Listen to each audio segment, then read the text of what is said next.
what's called a dewlap.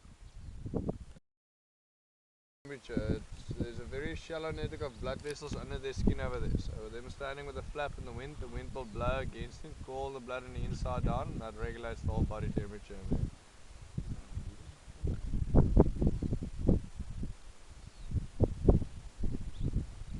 The other antelope over there is a red hartebeest. There's some black wildebeest standing way on the other side. Let's reverse back to the kudu there.